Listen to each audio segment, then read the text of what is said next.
कुमार जी और हमारे प्रदेश कांग्रेस कमेटी के अध्यक्ष श्री शरद पटनायक जी, जो कांग्रेस के मिशन को ओडिशा में लीड कर रहे हैं, हमारे और आप सबकी लीडर मेंबर ऑफ पार्लियामेंट जो ऑल इंडिया कांग्रेस कमेटी के सचिव भी हैं, आप सबके सन ऑफ द साहिल हैं, आपके दिलों की धड़कन है सबका गिरू लाका जी, और हमारे यहाँ के आप सबके प्यारे जुझारू नेता यहाँ के विधायक ताराबहन कनवर्ती जी, साथ ही हमारी महिला कांग्रेस की अध्यक्ष मीनाक्षी जी, सीनियर कांग्रेस नेता, और ओडिशा के कैंपेन कमेटी के चेयर कांग्रेस के senior most leader former chief secretary Vijay Patnaik ji, Congress के सीनियर नेता पांगी जी, और सारे यहाँ मंच पे उपस्थित कांग्रेस के सीनियर नेता, प्रदेश कांग्रेस कमेटी के कोरापुट के जिला अध्यक्ष, और सारे जो यूथ कांग्रेस, एनएसयूआई, महिला कांग्रेस, सेवा दल, सारे सेंट्रल ऑर्गेनाइजेशन के हेड, और आप सब आए हुए आज जयपुर के मेरे बुजुर्ग, मेरी माताएं, मेरी बहनें, नौजवान साथियों, सबको नमस्कार। मैं जम्मू कश्मीर से हूं और ऑल इंडिया कांग्रेस कमेटी का सचिव बन के को इंचार्ज ओडिशा की जिम्मेदारी थी। मुझे आगे कई दिन आपके साथ मिलकर काम करना है। मेरे समय कम है क्योंकि आप सुबह से यहाँ पे आज बैठे हैं गर्मी में, इसलिए मैं आपका ज्यादा समय नहीं लूंगा, फिर आपसे बातचीत होगी। लेकिन मैं अभी ये कहना चाहूंगा कि आज ओडिशा के अस्तित्व की लड़ाई है, आज ओडिशा को बचाने की लड़ाई है। आज नवीन पटनायक ने और पांडियन ने जो ओडिशा के किसानों के साथ, जो ओडिशा के महिलाओं के साथ, जो ओडिशा के युवाओं के साथ अत्याचार किया है, आज समय आ गया है कि उसके सामने खड़े होकर इस चुनाव में ये बताया जाए कि ओडिशा में ओडिया के लोग राज करेंगे, ओडिशा में बाहरी लोगों की कोई जगह नहीं है। आज ओडिशा के खजाने को लूटने का काम नवीन पटनायक ने किया है।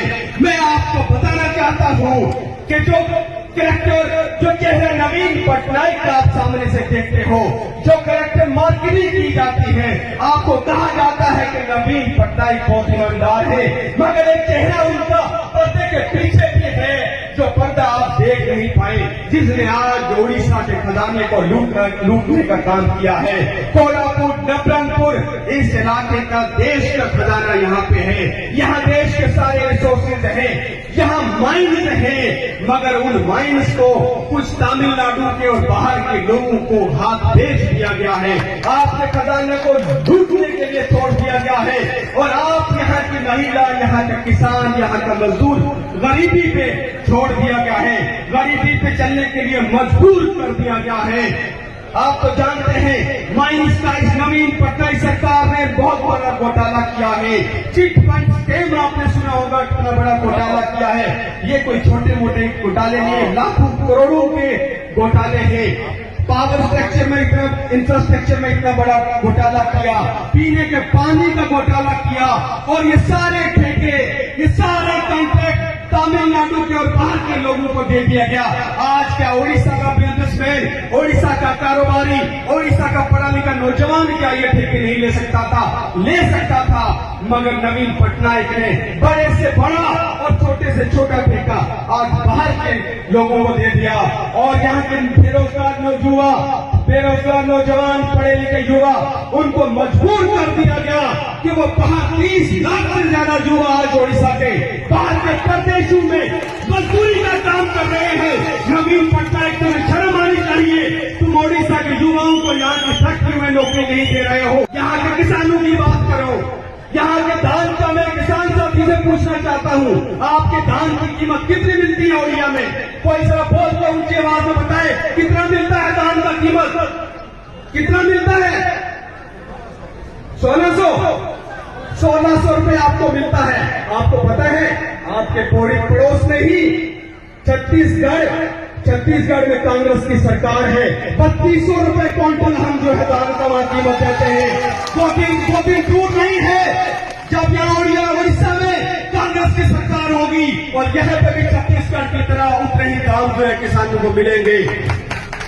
और किसान, आज देश में किसान की आय 10,000 है, मगर आपको मालूम है आपके उड़ीसा में किसान की आय सिर्फ 5,000 रुपए है। सोचिए कितना जमीन आसमान का फर्क है। आज उड़ीसा की महिलाओं का अत्याचार, शोषण की नैमिक देश में सबसे ज्यादा है।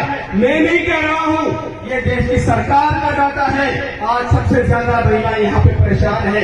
मैं कौन सा मुद्दा कहूं और कौन सा ना कहूं, लंबी लिस्ट है इनके घोटालों की, इनके कारनामों की, लेकिन मेरे पास समय नहीं है। मैं आपसे सिर्फ ये कहना चाहूंगा अपनी माओं से और बहनों से कि आप उठ खड़े हो जाइए इस भ्रष्टाचार सरकार के खिलाफ। इस बार कांग्रेस की सेंटर में भी सरकार बनाइए और इनका जो बीजेपी और बीजेपी का जो विवाह हो गया, आपने देख लिया इस तरीके से मिलकर उड़ीसा को लूटने की साजिश है।